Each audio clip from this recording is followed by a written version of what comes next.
I'm Dr. T.B. Yuvraj. I represent Center for Robotic Surgery at Kokilaben Dhirubhai Ambani Hospital.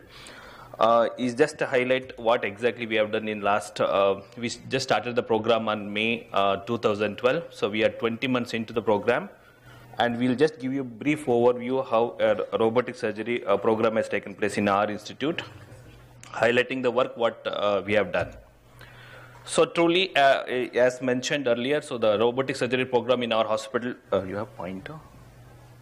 He has got multidisciplinary approach.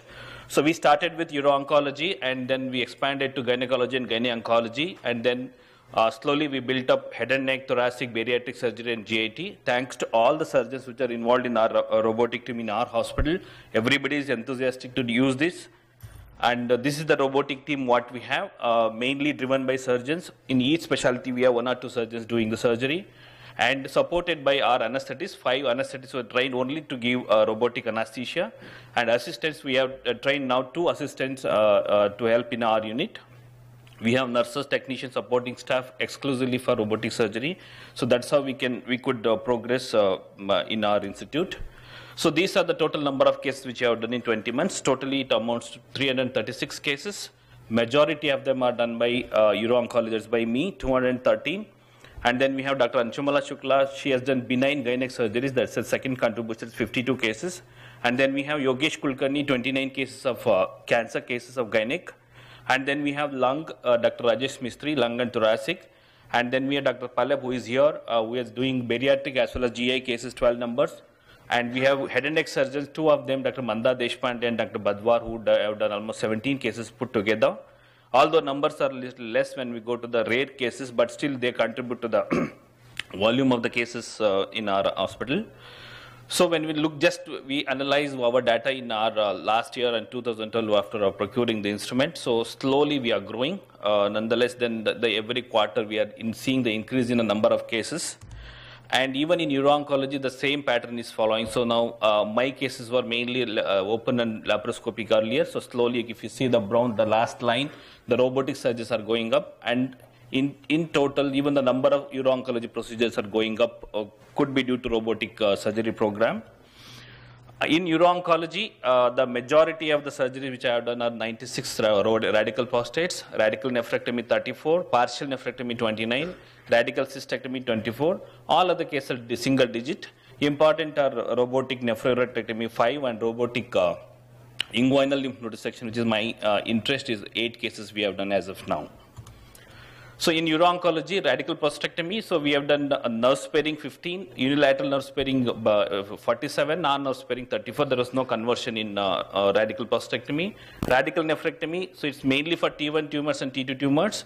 Nodal disease was in 6, so no conversion to open surgery. In robotic partial nephrectomy after 29, we had to do 2 open conversions because of because of bleeding and one because of unable to locate the tumor because it was an intraparenchymal tumor. And then we have done 24 radical cystectomies, out of which anti-exenteration was 6, and 20 ileal conduits, out of which 3 extracorporeal, and now of late we are doing only intracorporeal ileal conduits. Studer's neobladder 4, out of which 1 was both combined intra and extracorporeal, and 3 were intracorporeal.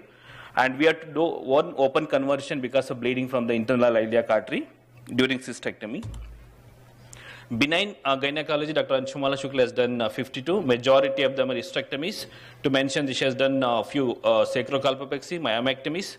So she had 1 rectal injury which was managed intraoperatively, 1 conversion to open the big myomectomy it was unable to remove.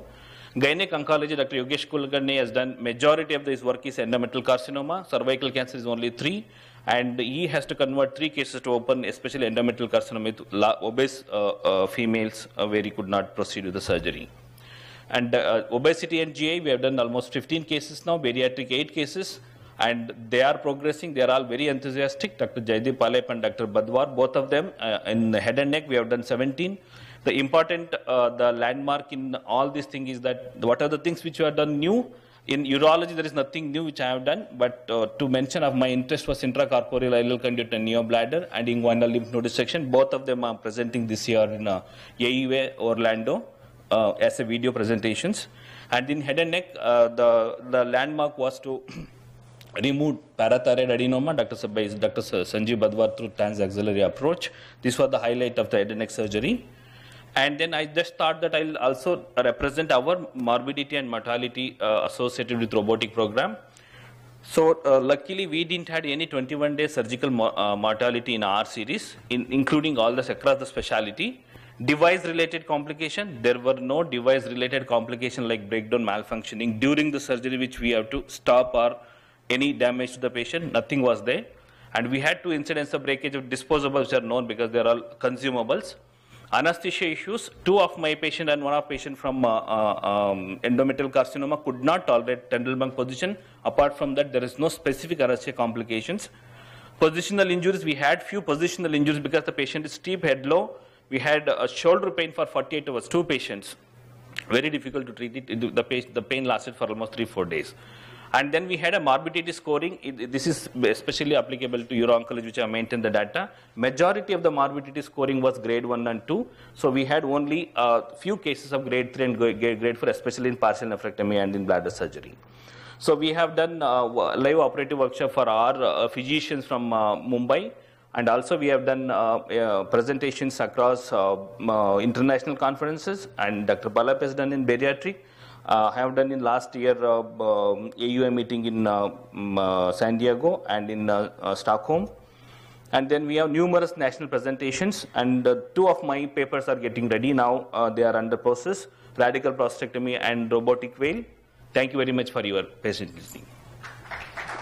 Thank you, Dr. Jovaraja. I just want to ask you, you mentioned that there's 2 patients. They could not tolerate the pneumoperitoneum or the Tendelbank position? The deep Tendelbank position. So the pressure went up, ECO2 went up. So they told to make the patient straight, so we could not operate. So you have to convert? No. We have to operate in a semi-Tendelbank position with a lot of difficulty with 2 additional port for this thing. For the assistant. This is for radical prostatectomy. No, there are scenarios where the patient even do not tolerate pneumoperitoneum. Here we are not going to discuss the robotics, not specific to robotic scenario. There are patients who do not tolerate pneumoperitoneum. Even otherwise. But whenever the patient was head low, the ECO2 is to go up, pressure is to go up. When the patient was semi-Tendelbank or a little bit low, then the patient could tolerate. So we continued. We didn't convert anyone. Okay, no, what I am trying to say that we should not be very rigid, we should be flexible. If patient is not tolerating pneumoperitoneum, we have to convert. You have to convert. Yeah. Okay, thank you. Pneumoperitoneum, they were tolerant. Thank you. Thank you everyone for their nice presentations. Now I think I should be relieved of this my responsibility and somebody else has to take the chair. Should I call the next, who is the chairman? Should I announce myself? Yes. Okay.